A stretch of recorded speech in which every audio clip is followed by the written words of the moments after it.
Là, nous sommes ici à Douala, au Cameroun, à Bonabéry, précisément. Je suis avec maman pour partager la parole de Dieu. Le Seigneur nous dit que là où deux ou trois sont réunis en son nom, il est présent. Donc, même si là aujourd'hui nous ne sommes que deux, nous savons qu'il y a au moins trois parce que le Seigneur est aussi. Amen. Bon là, comme on entend bien, là il pleut dehors, c'est un peu la marque de fabrique de Douala. Donc en ce moment il pleut, mais nous allons rendre grâce au Seigneur et pouvoir partager sa parole ensemble, bénir le nom du Seigneur pour tout ce qu'il fait dans nos vies, parce que le Seigneur est vraiment glorieux. Sa main puissante est présente quotidiennement dans nos vies, et pour cela, ne serait-ce que pour cela déjà, nous devons chaque matin, chaque jour, à tout instant, nous tourner vers lui pour lui témoigner toute notre reconnaissance pour tous ses bienfaits dans nos vies. Et par-dessus toute chose, ce que nous devons vraiment avoir toujours présent à l'esprit, c'est qu'on va pouvoir le lire, si tu as ta Bible, dans la Bible en français là-bas, si tu veux, dans le livre de Apocalypse chapitre 5. C'est important parce que des fois, on peut juste se tourner vers le Seigneur pour lui rendre grâce quand on a eu une bénédiction. Quand on a eu une bénédiction au sens palpable, c'est-à-dire quelque chose qu'on voit, qu'on touche. Alors qu'on oublie que la respiration, c'est une grande bénédiction. C'est la plus grande. C'est une des plus grandes bénédictions. Le fait d'avoir un peu de santé, de pouvoir manger. Parce qu'il y a des personnes, bien souvent, il m'est arrivé de discuter avec des personnes âgées, avec des personnes qui travaillent auprès des personnes âgées et qui disent que parfois, elles travaillent avec des personnes qui sont complètement statiques. C'est-à-dire que la main n'a même plus la motricité pour aller vers la bouche. Donc, cette sœur-là qui me partageait ça, elle disait qu'elle travaille auprès d'une maman. Quand la maman est comme ça, même si la salive coule, là, elle ne peut même pas essuyer. Elle attend lorsque cette sœur-là va venir pour travailler, pour lui essuyer juste ça. Et ça, on ne s'en rend pas compte de la grâce qu'on a de pouvoir faire un mouvement avec les mains, de pouvoir, c'est vraiment la grâce de Dieu, parce qu'il y a des personnes qui ne peuvent pas, justement, qui n'ont pas cette grâce-là. Voilà. Encore aujourd'hui, par la grâce du Seigneur, partager sa parole.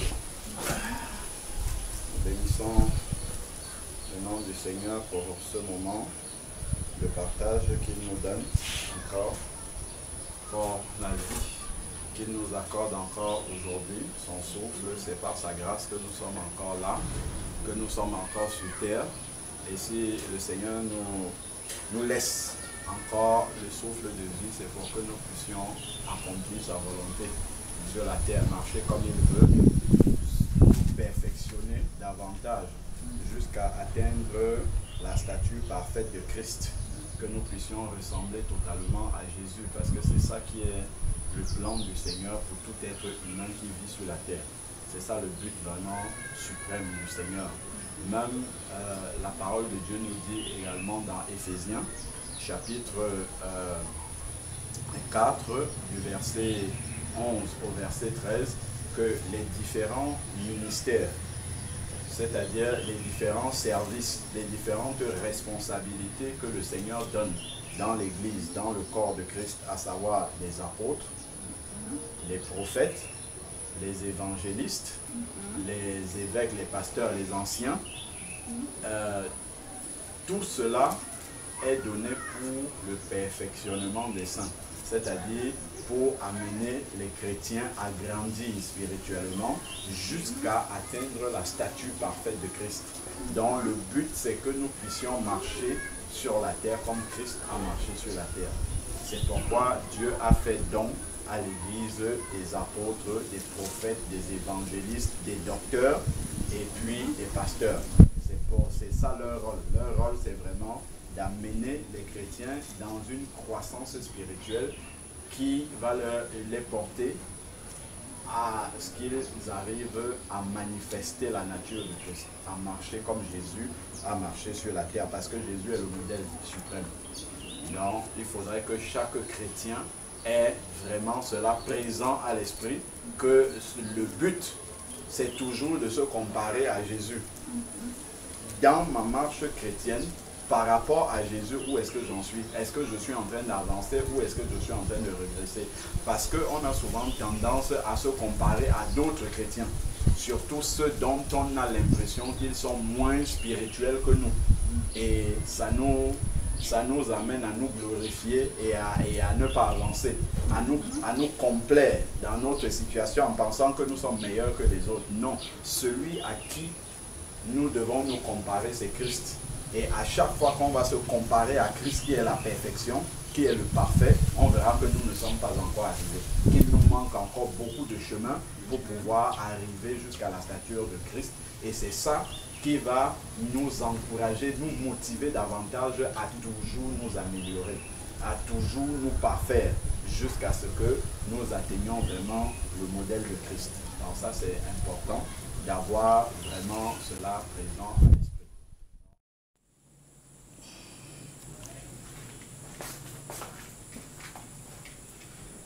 Nous sommes encore réunis par la grâce de Dieu ce soir à Douala, Bonabéry précisément. Il fait chaud, beaucoup.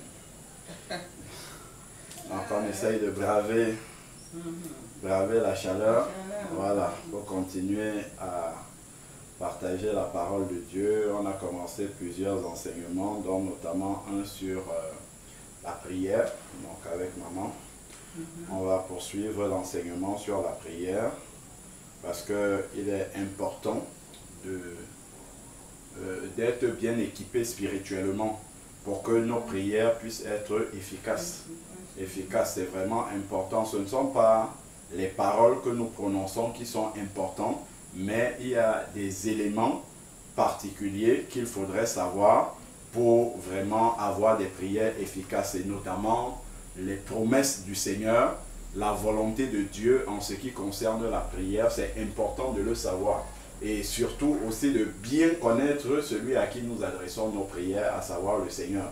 Tout cela est important pour que nos prières puissent être remplies de foi et être véritablement efficaces.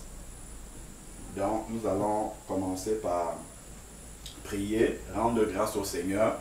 Librement, si tu es inspiré, maman, tu peux prier, je vais prier aussi, et puis on va poursuivre le partage de la parole de Dieu sur la prière. Je vais faire un petit récapitulatif de ce qu'on a vu pour se remettre dans le bain, et puis on va poursuivre l'enseignement sur la prière. Amen.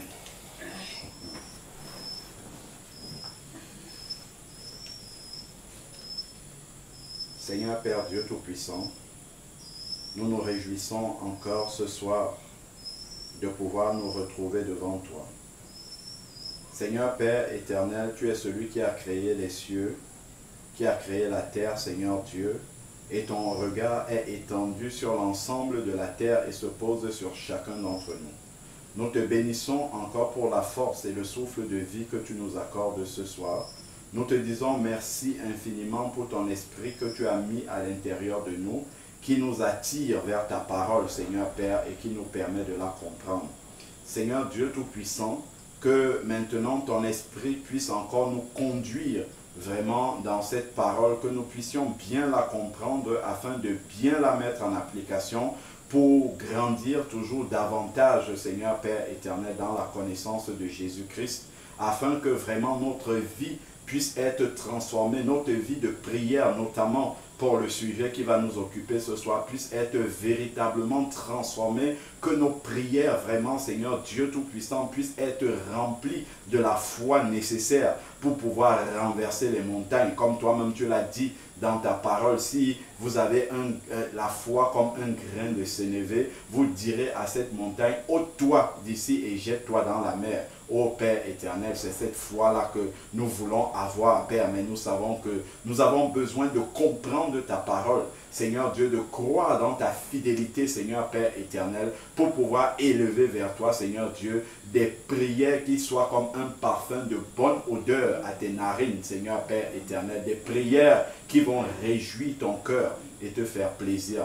Père, que ton nom soit élevé, que ton nom soit béni, que Seigneur Dieu, toi seul aie la place au milieu de nous, car nous savons que tu es présent parmi nous, Seigneur Dieu. Conduis-nous par ton esprit, au nom de Jésus-Christ. Amen.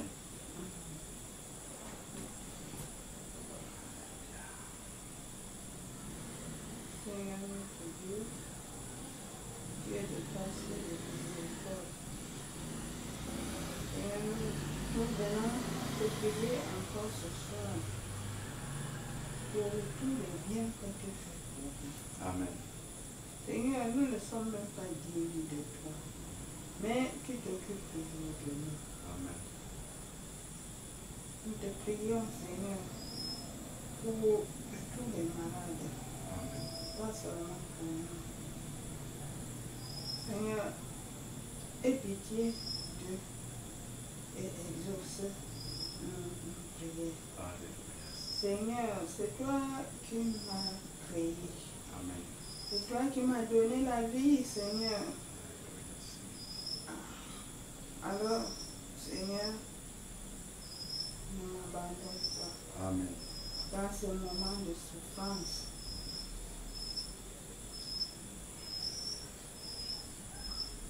Mon Dieu, mon roi, regarde-moi avec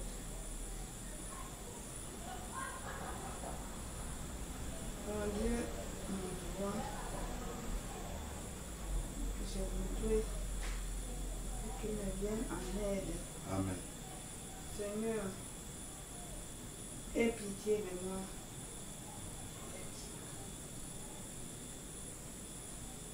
Je sais que tu as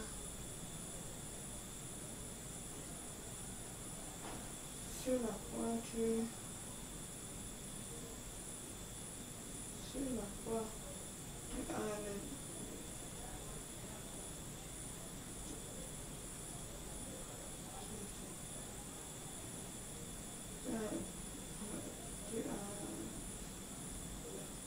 Portez nos maladies, nos infirmités. Nos infirmités. Tu as porté nos maladies et nos infirmités.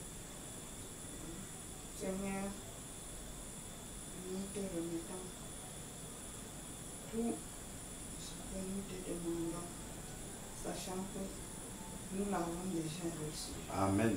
Amen. Mon Dieu, mon roi, que voudrais-tu que je fasse? Montre-moi le chemin Amen. qui mène à toi, Amen. à la vie éternelle. Seigneur, je te remets la vie de tous les autres chrétiens qui militent avec nous. Sois avec nous, montre-nous le chemin, Seigneur. Fais à ce que nous te regardons jour et nuit. Amen. Seigneur, c'est au nom de ton Fils Jésus que nous t'avons prié, sachant que tu nous exauceras. Amen. Amen. Amen.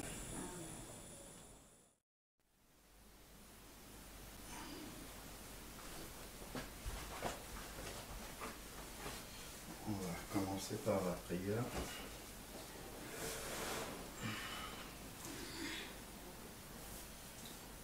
Seigneur Père, Dieu Tout-Puissant,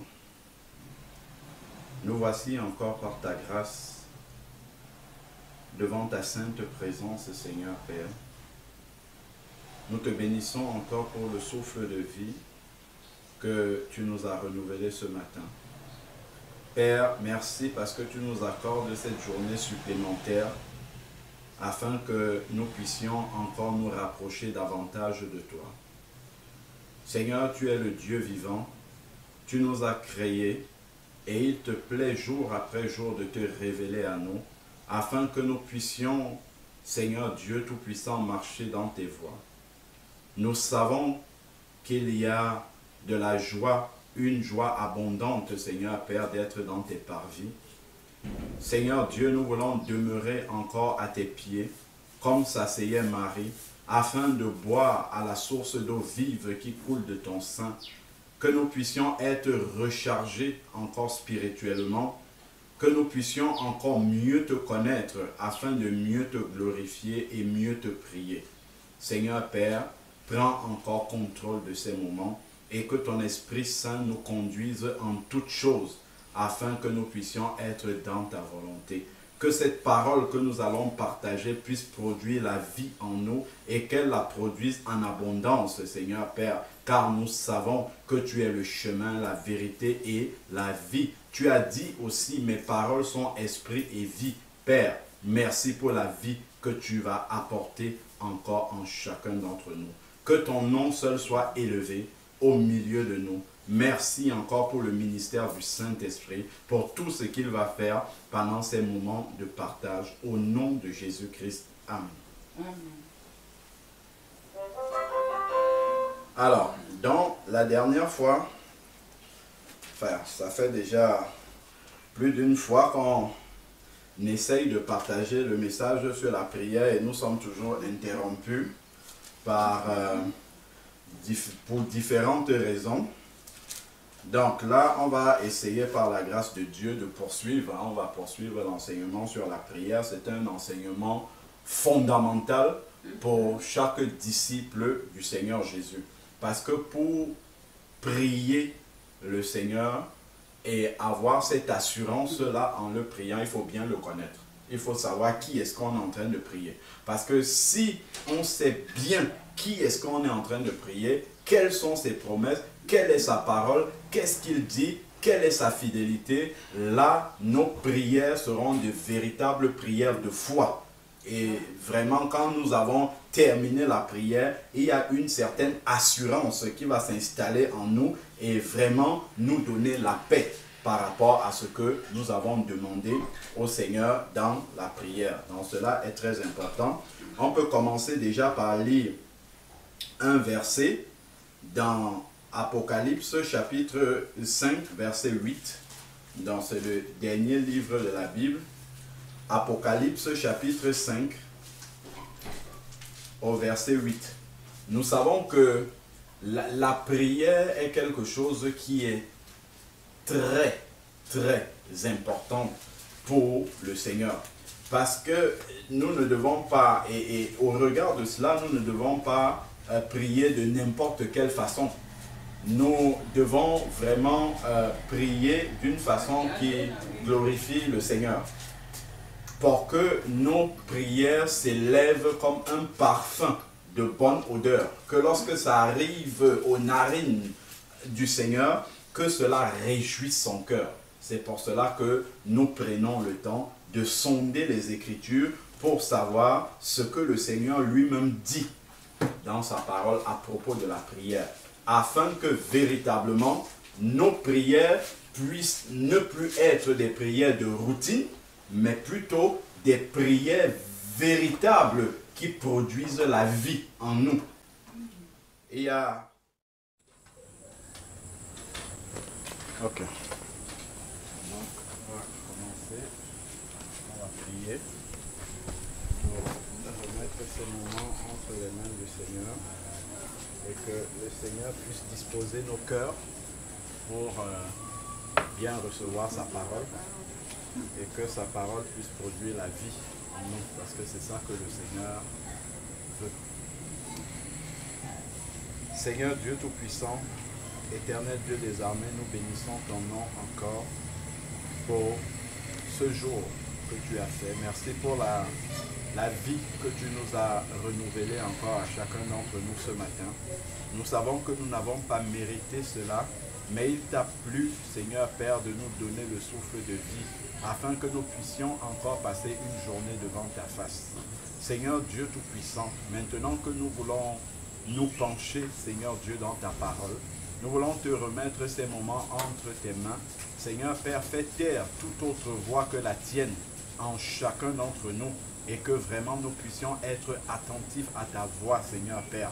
Que vraiment, Seigneur Dieu, ta parole fasse écho dans nos cœurs et produise la vie, Seigneur Père. Que nous puissions être changés, que nous puissions être transformés et vivre véritablement comme tu veux que nous puissions vivre, Seigneur Père. Viens encore et que ton esprit nous conduise dans tout ce que nous allons faire au nom de Jésus-Christ. Amen. Donc, nous avons commencé à partager la parole de Dieu sur la prière. Sur la prière, c'est très important en fait, comme je le disais au début de ce message, de savoir comment est-ce que Dieu voudrait qu'on le prie. Parce qu'on peut toujours parler, on sait bien que la prière c'est un échange entre Dieu et nous. Nous lui parlons, mais il nous répond aussi. Mais la prière ne peut pas être faite n'importe comment, parce que c'est quand même à Dieu que nous parlons. Donc il y a une manière, il y a des choses à savoir lorsque nous nous adressons à Dieu. Parce que quand nous parlons à Dieu, nous ne parlons pas comme à n'importe quel être humain. Le Seigneur a donné dans sa parole la manière dont nous devons lui parler, parce que effectivement, le cœur de Dieu doit être touché par notre prière. Beaucoup de gens prient, mais peu sont les prières qui touchent véritablement le cœur de Dieu. Peu sont ces prières-là. Donc, ce que le Seigneur nous exhorte à faire, et d'ailleurs il y a beaucoup de passages dans la parole de Dieu qui parlent de la prière efficace. Comment est-ce que nous devons toucher le cœur de Dieu? Voilà pourquoi nous étudions à la lumière de la parole de Dieu, justement, comment est-ce qu'il faut adresser les prières à Dieu? Dans quelle disposition? Parce que tel qu'on le disait, ce n'est pas les mots qu'on prononce qui sont importants devant le Seigneur, mais c'est la disposition de cœur avec laquelle nous prononçons ces mots-là. C'est ça qui va toucher le cœur de Dieu. Ce n'est pas parce qu'on a bien formulé sa prière et que ça sonne bien dans les oreilles des personnes qui l'entendent que forcément le cœur de Dieu est touché, parce que notre prière peut toucher les hommes, notre prière peut impressionner les hommes, alors que Dieu n'est pas du tout touché par notre prière, parce que notre cœur n'est pas dans la vérité, parce que notre cœur n'est pas dans l'intégrité, parce que ce que notre bouche dit, le cœur pense le contraire. Donc voilà pourquoi effectivement nous devons vraiment être vigilants sur tous ces aspects-là.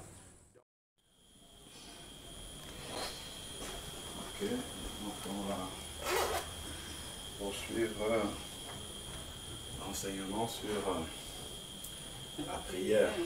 Voilà, c'est un enseignement assez vaste parce que nous savons que la prière, c'est toute la vie du chrétien.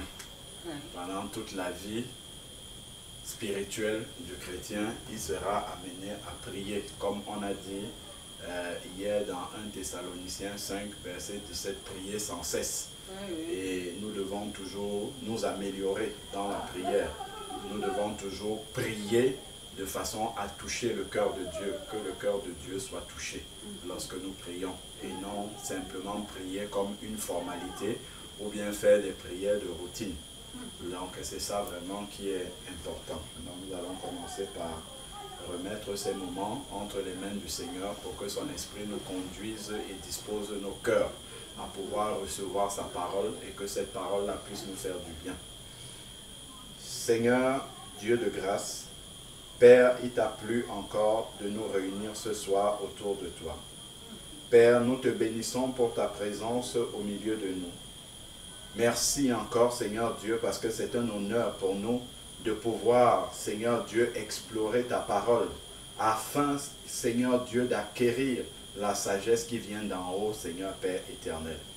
Aujourd'hui, le sujet, Seigneur Père, que tu as mis sur notre cœur, c'est de continuer à creuser ce que dit ta parole à propos de la prière, afin que nous puissions toujours mieux te prier, mieux nous adresser à toi, être dans les conditions que ta parole nous demande pour pouvoir, Seigneur Dieu Tout-Puissant, adresser des prières vers toi. Car, Seigneur Dieu, nous sommes Seigneur Dieu Tout-Puissant, reconnaissant de tout ce que tu fais dans nos vies. Nous sommes vraiment, Seigneur Dieu, nous t'aimons véritablement. Voilà pourquoi nous voulons toucher ton cœur au travers de nos prières. Nous voulons réjouir ton cœur au travers de nos prières. Voilà pourquoi, Seigneur Dieu, nous prenons encore ce temps pour sonder les Écritures afin de savoir ce qui t'est agréable. Ô Père éternel, merci pour ton esprit que tu disposes encore, que tu envoies, Seigneur Père, au milieu de nous, afin qu'il puisse nous conduire dans la profondeur des Écritures et que ces Écritures-là puissent nous amener la lumière, Seigneur Père. Tu as dit que ta parole est une lumière sur notre sentier. Père, que vraiment ce que nous recevons de ta parole puisse révolutionner nos vies de prière et faire grandir la foi en nous. Car Romains 10, verset 17 dit, la foi vient de ce qu'on entend et ce qu'on entend vient de la parole de Dieu. Père, voilà pourquoi nous avons pour seul garde-fou ta parole. Seigneur Père, c'est sur cette parole que nous voulons nous appuyer pour pouvoir élever nos prières vers toi, Seigneur Père. Béni soit ton saint nom encore, sois le maître au milieu de nous. Prends contrôle de tous ces moments, Seigneur Père, et dispose de nos cœurs. Rends nos oreilles attentives, Seigneur Père, à ta parole. Au nom de Jésus-Christ. Amen. Amen. Alors, hier, on a dit effectivement que pour que la prière soit efficace, il faudrait que notre intelligence soit renouvelée. On ne parle pas de l'intelligence humaine, on parle de l'intelligence spirituelle. Que notre pensée soit renouvelée, et on avait lu dans Romains 12 au verset 2 où il dit « Ne vous conformez pas au siècle présent ». Donc que le siècle présent avec toutes ces informations ne soit pas notre repère, ne soit pas notre modèle, mais que ça soit la parole de Dieu qui soit notre modèle. Voilà. Parce que c'est cette parole qui peut transformer notre façon de penser afin que nous pensions comme Dieu pense et non comme les hommes pensent. Donc, voilà pourquoi nous devons nous appuyer sur la parole de Dieu. Il dit afin que vous soyez transformés par le renouvellement de l'intelligence. Parce que quand ton intelligence spirituelle est renouvelée, quand ta pensée est renouvelée, alors à ce moment-là, tu es transformé. Ta personne même est transformée. Ton comportement est transformé, tes actes sont transformés, tes paroles sont transformées, tes pensées sont transformées, ton cœur est transformé, tu es une nouvelle personne. Et évidemment, les prières que tu élèves vers le Seigneur sont aussi transformées. Voilà pourquoi nous devons nous appuyer sur la parole de Dieu. Voilà. Rendons grâce au Seigneur et nous le bénissons pour ces moments qu'il nous donne encore de pouvoir nous approcher de lui et de partager sa parole. Nous savons que le Seigneur est merveilleux dans tout ce qu'il fait. Et s'il nous réunit encore, s'il nous réunit encore ce soir, c'est pour que nous puissions apprendre davantage sur lui et vraiment pour que nous puissions le connaître mieux.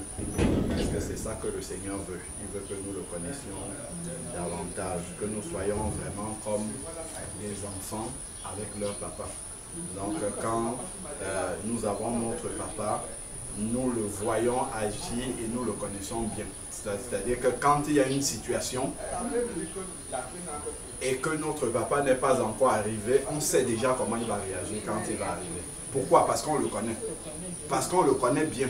C'est-à-dire que celui qui est l'enfant de quelqu'un pourra dire comment son papa va réagir quand il va arriver. Alors que ceux qui ne sont pas les enfants de ce papa-là, ils se demandent comment est-ce que le papa va réagir. Comment est-ce que ça va se passer tout à l'heure. Donc voilà pourquoi le Seigneur veut effectivement que nous le connaissions bien pour que justement nous puissions marcher avec lui vraiment en sachant comment est-ce qu'il agit. Et c'est au travers de sa parole qu'il nous dit comment il agit, afin que nous puissions vraiment marcher avec la confiance. Souvent, quelqu'un va rester comme ça. C'est souvent peut-être des orphelins qui ont perdu leur père. Ils vont dire, ah, si papa était là, voici comment ça allait se passer. si papa était là, ainsi de suite. Pourquoi? Parce qu'ils connaissent leur père. Et ils savent que dans de telles circonstances, voici comment leur père agissait. Voilà. Donc, de la même manière, le Seigneur veut que nous nous rapprochions de lui, que nous apprenions davantage sur lui, que nous le connaissions, que nous expérimentions des choses avec lui, de manière à ce que vraiment, lorsqu'on se retrouve dans une circonstance, quand on parle au Seigneur, que nous ayons l'assurance dans notre cœur de la manière dont il va agir. Et Dieu n'est même pas comme des hommes, parce que nous pouvons espérer que notre papa, dans le monde naturel, dans la chair, réagisse d'une certaine manière, mais lui va arriver et il est dans un autre état d'esprit et il peut avoir une réaction qui va nous surprendre. Or, Dieu n'est pas comme ça, parce que Dieu est fidèle. Il dit d'avance ce qu'il va faire et c'est ce qu'il fait. C'est pour ça qu'on parle de la fidélité de Dieu. Dieu n'est pas un homme pour mentir, ni le fils de l'homme pour se repentir. Ce qu'il a dit de sa bouche, sa main l'accomplit. Donc c'est là où justement la fidélité de Dieu est au-delà de celle des hommes. Ok. Nous rendons grâce à Dieu de nous accorder encore ces moments de partage de sa parole. Nous allons aborder un sujet qui est souvent mal compris. Et lorsque on ne comprend pas cela, ça peut poser des problèmes inutiles dans notre relation avec Dieu, dans notre intimité avec Dieu. C'est le sujet de l'épreuve, le but de l'épreuve dans la vie du chrétien.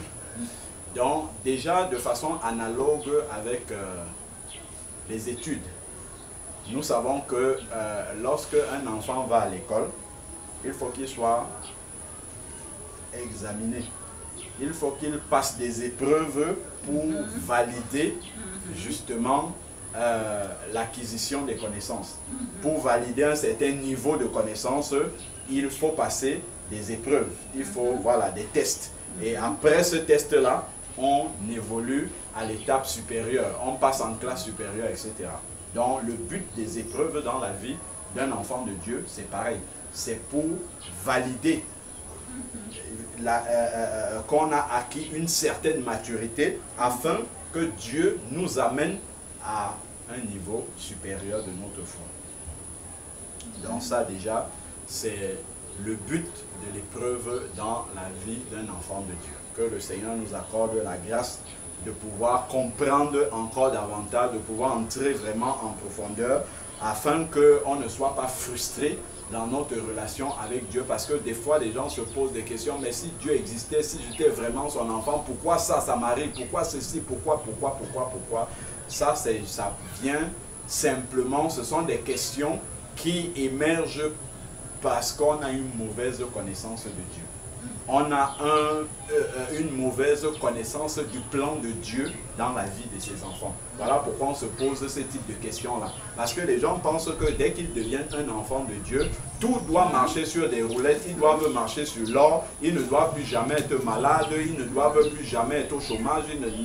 Non, les gens n'ont absolument pas compris quel est le plan de Dieu pour nous. Déjà, ce qu'il faut comprendre d'entrée de jeu, c'est déjà de savoir que le plan de Dieu pour notre vie, c'est à l'échelle de l'éternité.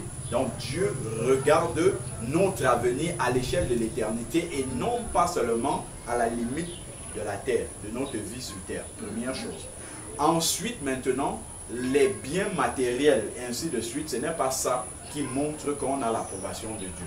Ce n'est pas ça. C'est plutôt la croissance spirituelle qui montre qu'on a l'approbation de Dieu. Quand on regarde Jésus, Jésus n'a pas été quelqu'un de riche sur la terre. Il n'a pas été quelqu'un pour qui tout allait normalement selon ce monde-ci. C'est-à-dire quelqu'un qui roulait sur l'or, qui avait un travail, non, ce n'était pas ça. Mais par contre, ce qui faisait la grandeur de Jésus, c'est qu'à chaque fois, il disait non pas ma volonté, mais la tienne. Je fais la volonté de mon Père. Je suis venu pour faire la volonté de mon Père. Et c'est ça qui était vraiment le plus important pour le Seigneur Jésus et qui montrait sa grandeur. C'est son obéissance à la parole de Dieu. Donc ça déjà, ça renverse complètement comment dire, l'idée qu'on peut avoir de la vie d'un chrétien. Parce que je souhaite vous remercier pour votre présence, votre mobilisation pour nous en ce moment de œuvre. Ça nous va droit au cœur. C'est profond, spontanément comme ça, un jour de semaine que vous ayez consenti à faire le déplacement pour venir être à nos côtés. C'est le moment où notre maman nous a dévancé. Je parle de dévancé parce que en même temps, la chair est triste pour la séparation, mais nous sommes pleinement dans la joie parce que le Seigneur a fait de grandes choses pour elle et pour nous aussi. Et c'est là-dessus en fait que nos yeux restent fixés. On va prier d'abord, avant, donc Yannick, mon petit frère, qui est le dernier, moi je suis le quatrième. Nous sommes 5 au total, donc je suis l'avant-dernier et lui le dernier. Voilà, les 3 autres sont dans le premier est au Cameroun en ce moment, mais il vit à Perpignan. Le deuxième est à Tours, il y a une veillée pareillement comme ça chez lui. Et le troisième est à Bruxelles. Également en ce moment, les gens sont revenus chez lui. Voilà, donc on va prier et on va commencer.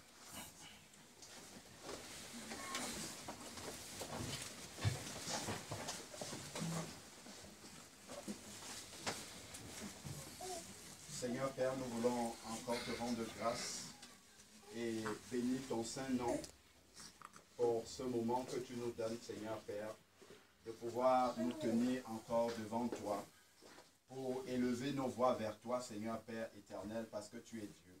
Amen. Papa, nous te bénissons parce que toutes tes décisions sont bonnes et agréables. Tu sais mieux que nous-mêmes, Seigneur Père, ce qui est bon pour nous. Et ta parole nous dit que tout concourt au bien de ceux qui aiment Dieu. Seigneur Père, nous nous réjouissons encore dans ce moment, Seigneur Père, où la chair peut s'attrister pour reconnaître tous tes bienfaits, Seigneur Père, dans notre vie, dans la vie de notre maman, Seigneur Père, qui nous a dévancés.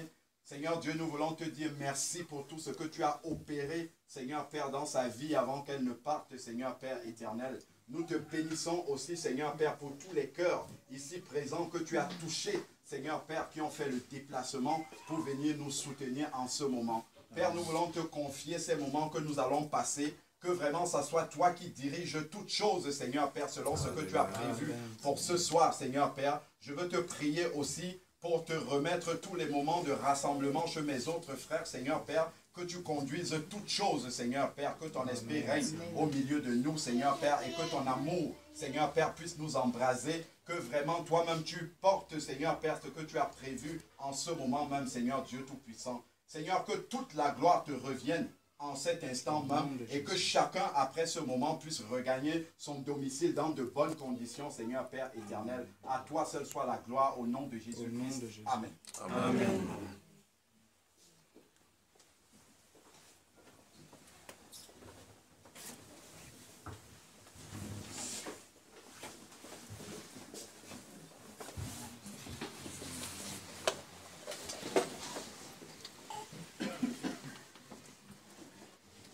Comme je l'ai dit tantôt, maman était issue d'une famille de 7, donc elle est née. Voilà, elle s'est mariée en 1970, exactement, le 21 décembre 70. Donc là, ils avaient 46 ans de mariage. C'est une grande bénédiction de voir aujourd'hui. On voit comment ça se passe dans la vie. C'est net plus courant de trouver cela. Donc ça va être une épreuve aussi pour mon papa, cette séparation-là. Je vous prie de le porter en prière. Il s'appelle David par rapport à ce moment de séparation. Elle avait 5 enfants, comme je l'ai dit tantôt, 5 garçons. Donc voilà. Aujourd'hui, le témoignage que je veux porter, c'est vraiment un témoignage d'action de grâce. Parce que la manière dont le Seigneur a opéré pour ce départ, on ne peut que le bénir pour cela. Déjà, je veux dire merci au Seigneur d'avoir permis que cela puisse arriver au moment où chacun de nous, parmi ses 5 enfants, volons déjà de nos propres ailes. Donc le dernier, ça fait beaucoup d'années qu'il est dans la vie active maintenant. Donc ce ne sont pas toutes les mamans qui ont cette grâce-là. De plus, les parents vivent au Cameroun et elle a eu la grâce par tout cela qui lui est permis de pouvoir voir tout cela avant de quitter ce monde. Autrement, bon, maman a été hypertendue et diabétique. Elle est infirmière de métier. Et donc après sa retraite, cette maladie-là a commencé, mais c'était sous contrôle quand même, la tension et puis le diabète. Et par contre, au mois d'octobre, elle a eu en tout cas une attaque un peu assez sérieuse, qui était un début d'embolie pulmonaire. Donc par contre, le Seigneur a permis que les médecins puissent intervenir rapidement pour distraire le caillot qui était en train de monter. Et donc, à la suite de cela, elle était assez inquiète. Et je l'avais eu au téléphone, elle m'avait fait part de cela. Elle m'avait fait part de son inquiétude. Et instantanément, le Seigneur a touché mon cœur parce que je l'exhortais, je l'encourageais au téléphone un dimanche matin. Et tout de suite après, le Seigneur m'a mis à cœur là, ce que tu lui dis au téléphone, il faut que tu sois devant elle pour lui dire ça. Et donc en une semaine, je suis parti au Cameroun. C'était au mois de novembre qui est passé. Et par la grâce de Dieu, quand je suis arrivé, dès les premiers jours où je dis avec elle, je lui ai dit, maman, le Seigneur m'a envoyé ici pour faire une mission. Je suis venu en mission. Elle me dit, ah bon, je dis oui, c'est le Seigneur qui m'a envoyé pour une mission. Et donc pendant 3 semaines, c'est le seul séjour au Cameroun où je ne me déplace pas. J'étais quasiment toujours à la maison. Et on a passé 3 semaines dans la parole de Dieu et dans la prière. Certains d'entre vous ont pu voir les vidéos. Et en plus, c'était filmé. Donc, on peut voir les vidéos de partage de la parole de Dieu que nous avons eues ensemble. Et par la grâce du Seigneur aussi, elle s'était convertie après une longue vie dans la religion. Elle s'était convertie en 2012. Elle est passée dans les eaux du baptême par immersion à 66 ans. Donc, ce qui est une grande victoire, parce que ce n'est pas évident quand on vient de cet arrière-plan-là et surtout quand c'est culturel, familial, ainsi de suite. Donc, on ne peut que vraiment bénir le Seigneur qu'elle ait pris cette décision-là. Et donc, à la suite, je me rappelle quand je partais de la maison, l'une des dernières paroles qu'elle m'a dit quand je sortais de la maison pour aller prendre l'avion, elle m'a dit, mission accomplie. C'est ce qu'elle m'avait dit, mission accomplie.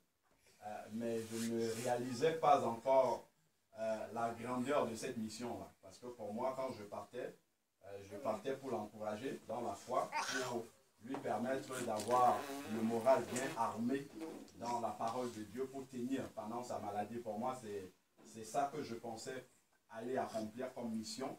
Et le Seigneur a permis aussi que pendant que j'étais là-bas, mon père a reçu vraiment le Seigneur profondément dans son cœur et je l'ai conduit dans les eaux du baptême. Et par la grâce de Dieu, je pensais aussi que c'était le but de ma mission là-bas. Bon, ça l'est aussi, mais je me rends compte que c'était beaucoup plus grand que ça. En fait, le Seigneur m'avait envoyé là-bas pour préparer ma maman à entrer dans l'éternité de la meilleure des façons. Et je bénis vraiment le Seigneur parce qu'il y a eu ces moments de profonde repentance encore, ces moments de... Parce que quand elle était dans l'angoisse par rapport à la mort, même de la mort, on a parlé de ça. Je lui ai dit, maman, ne t'inquiète pas. Si Satan te met dans la tête que tu vas mourir, dis-lui au nom de Jésus, je n'ai pas peur parce que je sais que je retourne à la maison. Donc tu ne me fais pas peur avec ça. Et donc elle était encouragée par rapport à tout cela. Donc moi j'étais parti du Cameroun le 1er décembre. Et 11 jours après, mon frère qui est à Tours, lui partait aussi au Cameroun pour des vacances. Et c'est là où la maladie a commencé. Donc elle a eu un AVC, elle est entrée à l'hôpital. Et puis, bon, il y a eu un enchaînement, ça a traîné sur 2 mois. Et puis, vendredi dernier, le Seigneur a décidé que c'était la fin. Donc, ce pourquoi je veux aussi rendre grâce au Seigneur, c'est que non seulement maman est venue ici cet été et elle a pu nous visiter tous, voir les petits-enfants, mais avant de partir, elle est passée chez notre frère aîné Et il a fait une vidéo avec maman. Et on va la passer tout à l'heure. Et à la fin de la vidéo, mon frère a parlé dans notre dialecte, en Bamoun. Et il a demandé à maman, maintenant que tu vas retourner au Cameroun à la fin de ton séjour, quel est le conseil que tu peux nous donner, nous laisser à nous, tes enfants? Et elle a parlé, elle a donné des conseils comme ça, vraiment. Et puis il a dit, maman, je te répète encore, répète la réponse encore. Moi, je suis l'aîné de tes enfants ici. Quel est le conseil que tu me donnes? Et puis, elle a dit vraiment que vous soyez toujours dans l'unité. Si tu vois un de tes petits frères qui veut sortir du chemin, ramène-le. Et que chacun d'entre vous puisse être patient l'un envers l'autre. Voilà. Donc ça, ce sont des conseils comme ça qu'elle a donnés. Et je crois que c'est parents d'avoir souvent, certains vont seulement apprendre comme ça, oui, maman ou papa a fait un accident et c'est la fin. Il n'a même pas le temps, mais nous, on a eu cette grâce-là, de se succéder comme ça à son chevet, de vivre ces derniers moments-là avec elle.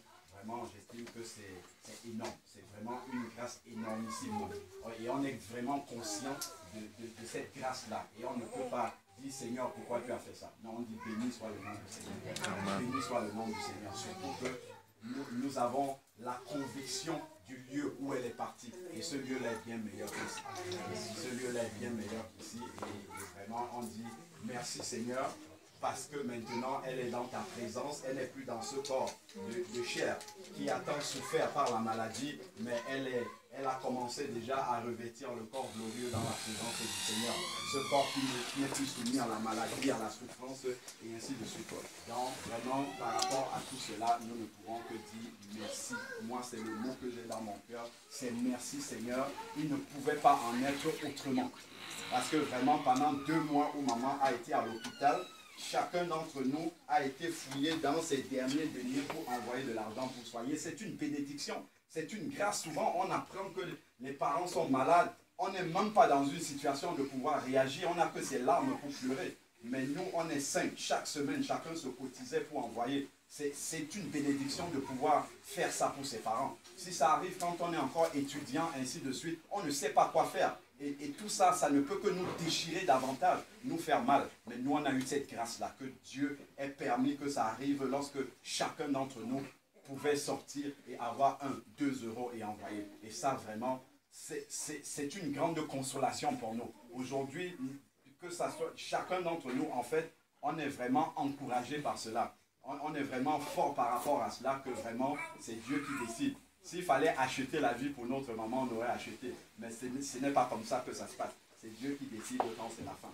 Donc vraiment, on bénit le nom du Seigneur par rapport à tout cela. Et on ne peut que lui demander de nous aider aussi, nous-mêmes, de pouvoir persévérer dans la marche avec lui pour avoir la grâce d'achever victorieusement la course comme notre maman a pu l'achever. Et papa me témoignait encore que jusqu'aux derniers instants de maman, à chaque fois qu'un moment de lucidité lui revenait, c'était la louange qui sortait de sa bouche. Donc vraiment, ce n'est que bénissant d'entendre tout cela. C'est à tel point que sur le programme des obsèques, papa a fait mettre un cantique qui revenait toujours dans sa bouche. C'est là-dessus. C'est par ça qu'on va commencer, c'est Jésus par ton sang précieux. C'est ça qu'elle chantait jusqu'au dernier on est parti. Donc vraiment, ne soyez pas dans la tristesse, parce que nous ne sommes pas du tout dans la tristesse. Nous sommes dans la réjouissance profonde, parce qu'on sait ce que ça signifie maintenant là où on est. Et vraiment, pour nous, c'est un moment d'action de grâce. Et notre papa qui est converti aussi est dans le même esprit que nous, dans cet esprit de reconnaissance au Seigneur, dans cet esprit d'action de grâce au Seigneur. Parce que maman a été à un moment donné à l'hôpital en réanimation. Quand mon deuxième frère était auprès d'elle, il y a près de 11 personnes qui sont décédées autour d'elle. Mais le Seigneur n'a pas permis parce que les 5 d'entre nous n'étaient pas encore passés là-bas. Il a attendu que les 5 puissent arriver pour que ça soit le cas. Donc tout cela, vraiment, on ne peut pas dire Seigneur, pourquoi tu as fait? Non. C'est que qu'est-ce qu'il faut demander alors au Seigneur? Parce qu'à un moment, il faut partir. À un moment, il faut partir. Et il faut être préparé pour ça. Et on rend grâce à Dieu parce qu'elle était préparée. Alors, vraiment que Dieu soit béni par rapport à tout si tu as quelque chose à ajouter par rapport à ça. Je veux juste remercier vraiment tout le monde pour tous les soutiens, les messages, votre présence, vraiment ça me touche. Ma mère a été vraiment dans le même état dans son cœur et elle cherchait par tous les moyens comment trouver solution. Donc vraiment de voir tout le monde réuni comme ça là pour elle, ça nous va droit au cœur. Je vous remercie.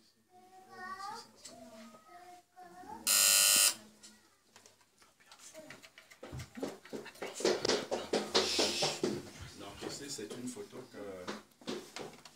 qu'elle avait fait en 2006.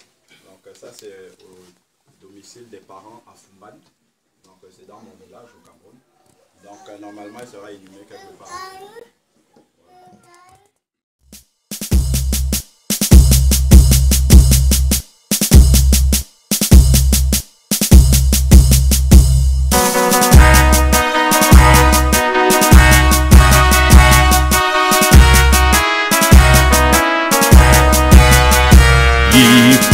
Pira propos Yesus aku tutun maya membanzet punangga Yesus wangkaya atwana Junapo melimuna jika pematuana Jejong tutun masisi Buina tuyera Junapo melimuna jika pematuana Jejong tutun masisi Buina tuyera Ashuma yiti kumboke Boke mantenema Bekashi mon pembuara Tumyenji pamona Junapo melimuna Ika pematuana Jejong tutun masisi Buina tuyera Junapo melimuna Ika pematuana Jejong tutun masisi Buina tuyera Aku pempanti ngurupa Yue putih menana Jipa pandem dematuju Dong perapu nyinyi Junapo melimuna Jika pematuana Jejong tutun masisi Buina tuyera Junapo melimuna Jika pematuana Jejong tutun masisi Buina tuyera Yu faku shunema Mimba mapin shere Aut no mana shuketu Jemotentum shipwa Junapo melimuna Jika pematuana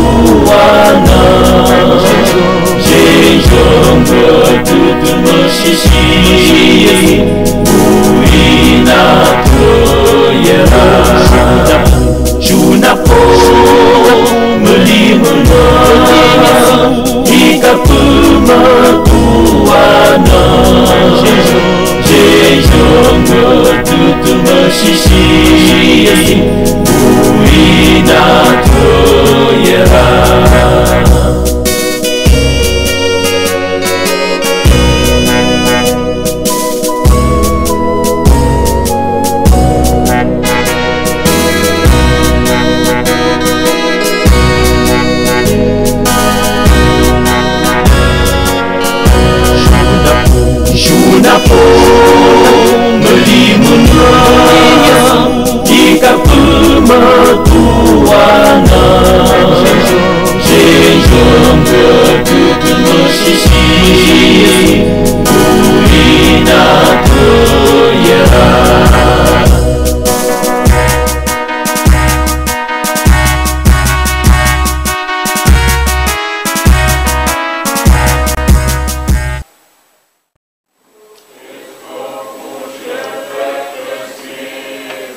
tous les intervenants.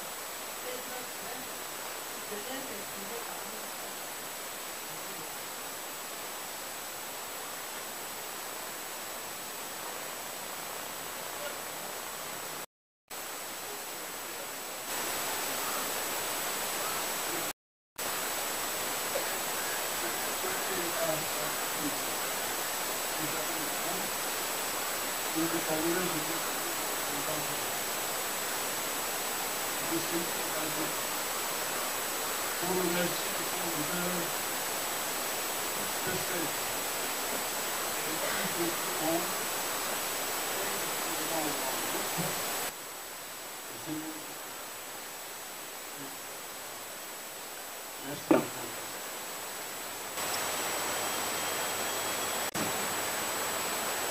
Encore nos remerciements pour tout ce que vous avez fait, votre mobilisation, vos prières pour maman, qui n'est désormais plus parmi nous. Nous sommes éprouvés, vous êtes éprouvés avec nous, vous me le démontrez ici par votre présence massive. La dignité dans laquelle maman sera accompagnée, que le Seigneur sache vous le rendre au centuple. Comme papa l'a dit tout à l'heure, maman est décédée entre mes mains, en présence de lui-même et du docteur. Mon émotion encore très particulière pour pouvoir m'exprimer en termes de témoignage. C'est pourquoi je passerai la parole dans un instant à mon quatrième frère, qui s'appelle Alain Patrick Ndoui. Les autres sont assis là. Donc je voulais distinguer par les tenues. Alain Patrick s'exprime au nom de la famille Ndoui. Bonjour à tout le monde. Je bénis le nom du Seigneur pour votre présence. Cela est un grand réconfort pour chacun d'entre nous ici de vous voir présents à nos côtés dans ce moment qui est particulier pour nous. Et voilà, ce qui peut être un peu surprenant, c'est que aujourd'hui, c'est peut-être pour certains un jour de deuil, mais pour nous, c'est une journée d'action de grâce, où nous remercions le Seigneur et lui témoignons notre reconnaissance pour tous les bienfaits qu'il a accomplis dans la vie de notre maman. Maman a été diabétique et hypertendue pendant un certain nombre d'années et depuis le mois d'octobre, sa santé s'est gravement dégradée. Mais moi, j'ai eu le privilège d'arriver à la maison un peu plus tôt que mes frères et la trouver encore dans un état de lucidité où nous avons eu l'occasion de partager pendant 3 semaines la parole de Dieu dans ses profondeurs. Et quand j'étais arrivé, en parlant avec maman dès les premiers jours, je lui ai dit, maman, le Seigneur m'a envoyé ici dans la maison pour une mission. Mais moi-même, je n'avais pas compris de quelle mission il s'agissait. C'est aujourd'hui que je comprends pourquoi le Seigneur m'avait envoyé pour partager en profondeur la parole de Dieu avec ma maman pendant 3 semaines. Donc, maman ensuite a eu une attaque, un AVC, où elle a été internée pendant 2 mois et ça s'est terminé selon la volonté de Dieu. Parce que ce que Dieu décide est toujours ce qui s'accomplit. Donc, et nous savons que Romains chapitre 8, verset 28 nous dit que tout concourt au bien de ceux qui aiment Dieu. Donc la décision du Seigneur est la meilleure qui devait être. Certes, elle peut être difficile pour la chair à accepter, mais nous savons que Dieu ne veut que notre bien. Et c'est pour cela qu'aujourd'hui, nous lui sommes infiniment reconnaissants. Il y a beaucoup de personnes qui perdent leur maman sans avoir même eu l'occasion de faire en sorte que leur maman puisse manger le fruit de leur labeur. Mais le Seigneur a bien voulu reprendre notre maman lorsque chacun d'entre nous est déjà actif, est déjà dans la vie quotidienne. Donc nous avons eu, c'est un privilège de pouvoir sortir son argent de sa poche pour soigner sa maman. Parce que parfois, si c'était arrivé lorsque nous étions encore étudiants, on aurait eu que nos larmes pour pleurer. Mais le Seigneur nous a accordé la grâce de pouvoir le faire. C'est pour ça que nous sommes aujourd'hui infiniment reconnaissants. Non seulement vivant à 6000 km d'elle, le Seigneur a permis que chacun d'entre nous puisse venir auprès d'elle, tour à tour, se coucher auprès d'elle et puis s'occuper d'elle. Ça, c'est vraiment une énorme bénédiction. Et aujourd'hui, nous ne pouvons pas être ingrats vis-à-vis du Seigneur. comme je l'ai déjà dit, nous aimons beaucoup notre maman, mais le Seigneur l'aime encore davantage. Et ce que le Seigneur a décidé aujourd'hui, c'est de la reprendre pour qu'elle soit dans le repos auprès de lui. Comme je disais à mes frères lors de la mise en bière, ici, nous n'avons pas maman. C'est le corps dans lequel maman a habité pendant 69 ans. Mais elle a déménagé de ce corps-là, le 12 février, pour rejoindre son domicile céleste. Et c'est cette image-là que je garde de maman. Parce qu'elle aimait adorer le Seigneur. Et je sais que maintenant, elle est dans la présence de Dieu. Et elle adore le Seigneur au milieu des anges et des archanges devant le trône de Dieu. Donc voilà, nous sommes infiniment reconnaissants au Seigneur pour tout cela. Donc le seul mot, la seule expression que j'ai aujourd'hui, c'est action de grâce vis-à-vis du Seigneur. Reconnaissant pour tout ce qu'il a fait dans la vie de ma maman. Parce que tout le monde est appelé à partir. Certes, on peut être dans la tristesse, mais ce qui est le plus important, c'est la manière avec laquelle on part. La Bible dit, prépare-toi à la rencontre de ton Dieu. Et maman a été préparée à cette rencontre-là. Voilà pourquoi je dis merci au Seigneur. J'aurais été dans le chagrin si j'arrivais et trouvais maman dans un état où elle ne pouvait plus écouter et recevoir la parole de Dieu. Mais je dis merci au Seigneur. Et quand je sortais de la maison, l'une des dernières paroles que maman m'a dit, elle m'a dit, mission. Et aujourd'hui, je comprends que le Seigneur m'avait envoyé pour préparer maman à entrer dans le famille. Et elle est entrée de la plus belle des manières. Et c'est pourquoi je dis merci.